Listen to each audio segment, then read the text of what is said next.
Hi guys, it's been at least a week since I posted my last upload to YouTube.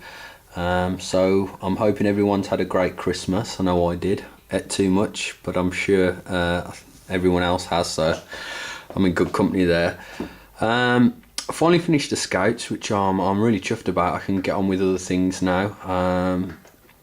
Really enjoyed it, painting these. I painted them exactly the same as the first Scout in the series, but I painted these all in a batch of 4, which I don't normally do, to be honest. I don't normally like painting like that, but it's turned out okay. Probably put less detail on than I normally would when I'm painting them individually.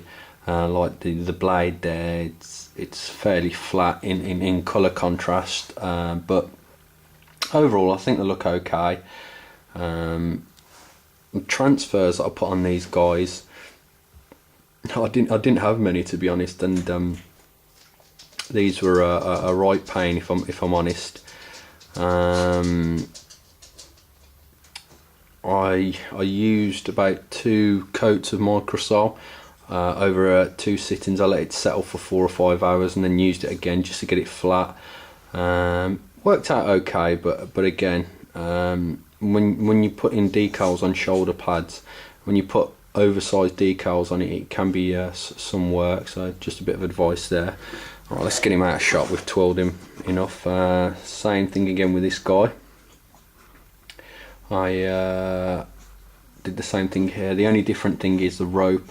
I wanted to give it a semi-authentic look, and I know that rock climbers rope normally have like a colour, then like a banding in the colour, so I added some black lines throughout the rope. It turned out okay, I think.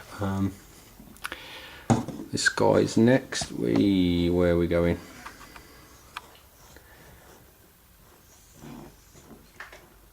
Like I say, real nice fun models to paint these.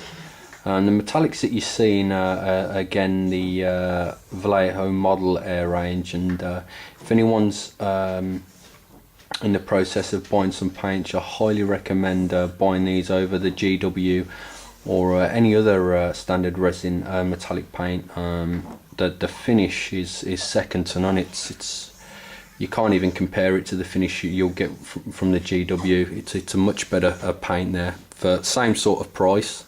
Actually a bit less, and you actually get more. I think you get 13 mil with the GWs, and you actually get 17 mil with the GW, and they're in much more handy dropper bottles. Put a little bit more detail on the Sergeant there. I went a few more levels lighter with the flesh tones, and I did an ultra decal to the chain sword there, and some sort of like danger warning paint on the Malta bomb there. I thought that looked quite cool.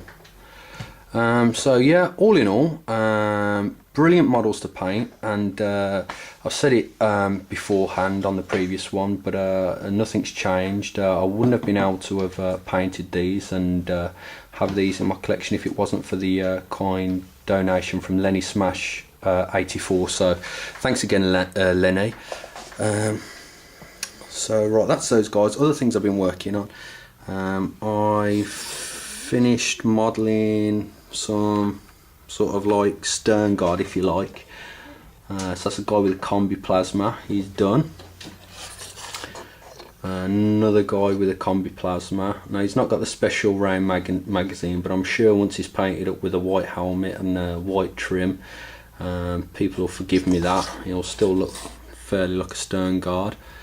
This one just with the special issue bolter with the special bolt rounds there. Gotta love those, +2 to wounds with the poison weapons. Combi melter on this guy. Looking at the all specs, last but not least, a melter gun guy.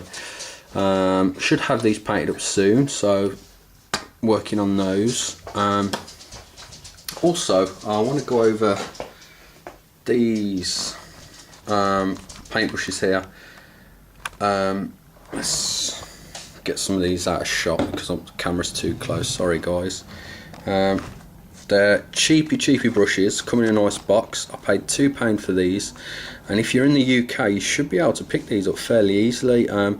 If there's I believe the store's called Home Bargains. It's a cheap discount store, and the paintbrushes are actually really good. I've actually used a couple of these paintbrushes to paint those miniatures, so if I can get a fairly good tabletop standard with these brushes, and I don't see why anyone else couldn't.